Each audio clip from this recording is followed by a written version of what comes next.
বন্ধুরা আমার, আজকের এই প্রতিবাদ সমাবেশে আমরা আবারও বলছি যে জামাতের আমির কর্তৃক যে 16 শহর জামিয়া মাদ্রাসা মাঝবান্ডার দরবার আমির বান্ডার দরবারে অস্ত্র আছে বলে যে মিথ্যাচার করেছে সেটা ক্ষমা চাইতে হবে এবং সেটা বলতে হবে যে এটা মিথ্যা কথা।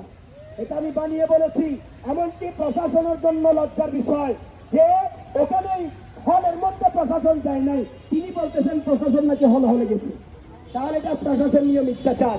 তাই আমরা বলবো এই ধরনের মিথ্যাচার করে মানুষের কণ্ঠরুদ্ধ করার কোন সুযোগ, জোর জুলুম করে কখনো ক্ষমতায় টিকে থাকা যায় না।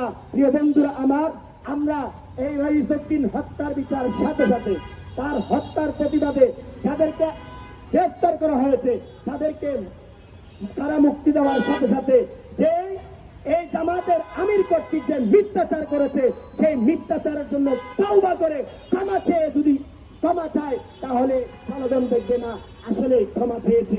কিন্তু যদি চাওয়া না হয় এই মিথ্যাচারের প্রতিবাদ জনগণকে নিয়ে আমরা করব। প্রিয় উপস্থিতি, আমরা বারবার বলি যে যতদিন পর্যন্ত দেশ থেকে ধর্মের নামে অধর্ম উগ্রবাদ যাবে না, জঙ্গিবাদ যাবে না, জাতীয়তাবাদী অপশক্তি যাবে না, ততদিন দেশের মধ্যে শান্তি প্রতিষ্ঠা হবে না।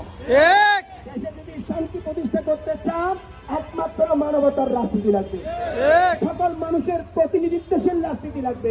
এটাই ইসলামের রাজনীতি, এটাই সব ধর্মের রাজনীতি, এটাই সব মানুষের রাজনীতি। এখন ইসলামের রাজনীতির নামে যেগুলো আছে সেগুলো ইসলামের নামে অধর্ম উগ্রবাদী ভণ্ড ভুয়া, এগুলো ইসলামের রাজনীতি নয়, ব্যক্তিগত মতবাদকে ইসলামের নামে চালিয়ে দেওয়ার অপরাজনীতি।